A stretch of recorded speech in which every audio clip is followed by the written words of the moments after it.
So the first thing you would do is duplicate the layer. So you drag it down to this little thing right here next to the trash can. And that duplicates it. And then you make the back layer not visible by clicking on this little eye. And then the first thing I usually do is just try to trace this out. So there's a lot of different ways you could do that. Usually the fastest way, if it works, is using this magic eraser tool. Okay. And that'll sometimes get rid of big blocks of it, or just by itself. And you can kind of clean it up. I mean, there's a lot of different ways to trace it. Like, I'll also use the magnetic lasso tool a lot of times, but that's not as fast, but it's more accurate sometimes.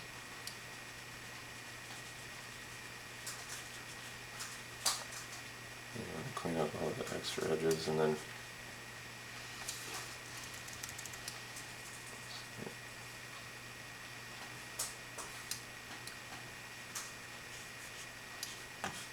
okay, so now you have the piece by itself. And you probably want to change the color. So I go to adjustments. Image adjustments. Yeah, Hue, hue, saturation. You could try different colors, like maybe green or something. And increase the saturation.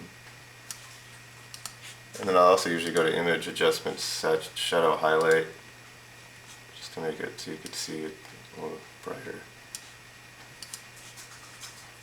And now for the letter, just go to the type tool.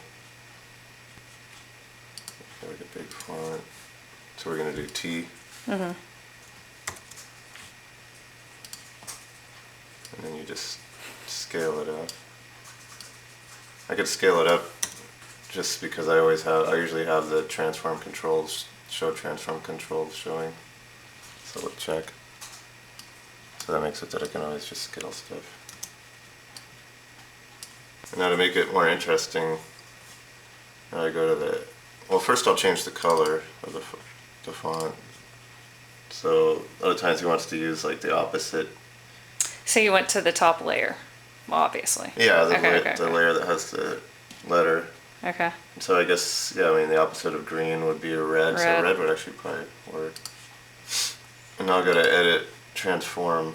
Know with the other letters in alphabet that we've already done, is there a certain font that you stick to, or are they all different? Well, I changed the font manually, I'll show you that. Okay. So I go to layer, rasterize, type,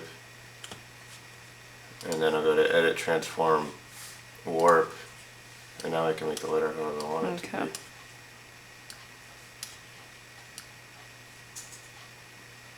So whatever we want to do with it, I can just change it.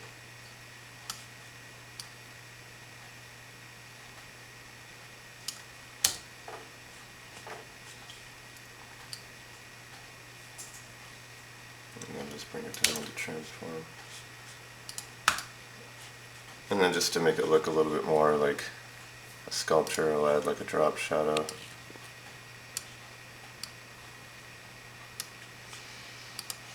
And so that's basically the letter. And I always try to save like throughout the project too, just in case it crashes. And so now we got to find a flower. So if you want to go back on the internet and just try to figure out what flower would look good with this.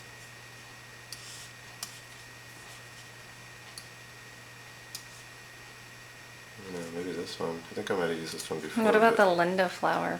Which one? I think that's a knot, rather. It's not really a flower. Oh, yeah. Yeah, the blue flower is good. Yeah, because purple and green go good together because they're, what's it, analogous. So this is when, if there's a lot of random stuff in the background, you can't really use the magic eraser tool, and then you have to kind of trace it. Yeah. Okay. But if you use the magnetic lasso, it helps you. Although with the new Photoshop coming out, it's pretty amazing. It can get rid of, it can trace this stuff like pretty much automatically. When does that come out?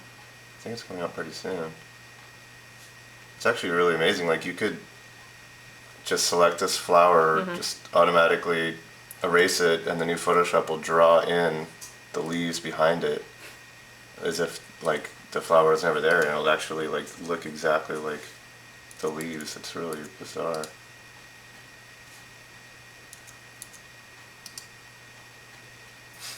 Yeah, when you're tracing too, it's like I constantly have to hit the delete key when it does it, when it kind of picks up something I don't want it to pick up. Because the delete key will get rid of like the last anchor point.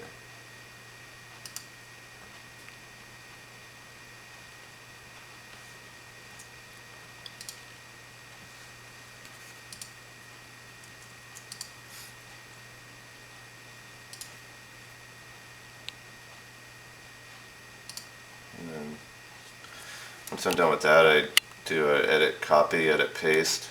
I use a shortcut key, so I do Command C, Command V. And that puts it on its own layer. And then just drag it on top of here. And then I'll scale it down, or wherever I want to scale it to.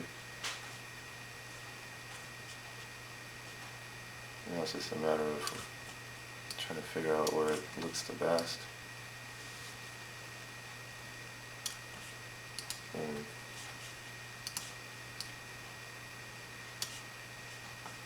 And I might try to increase the saturation a little bit or something.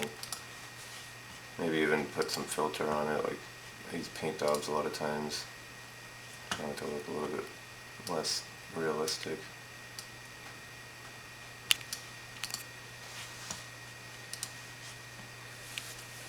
And I'll probably put a drop shadow in here too.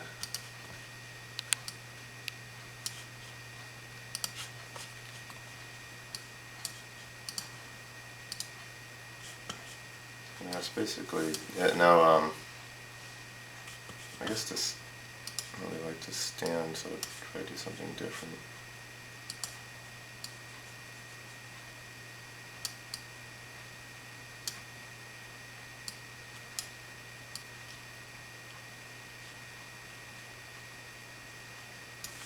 I just create its own stand, which I use a polygonal lasso tool for that, and then create a different layer. Actually, I'll just make a fill layer.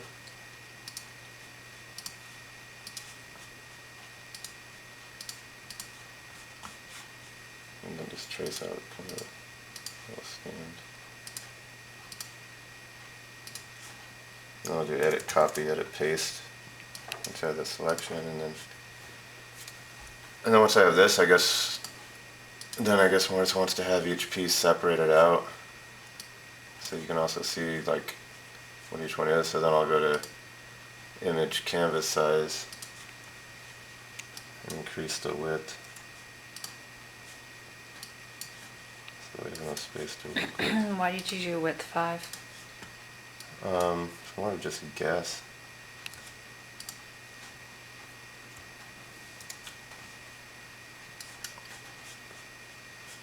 And so now I'll have one that's flattened. Hmm? Yeah. Why? It's about to die. Is that about to die? Well, that's probably all we need videotaped. Okay, so now you're And then I just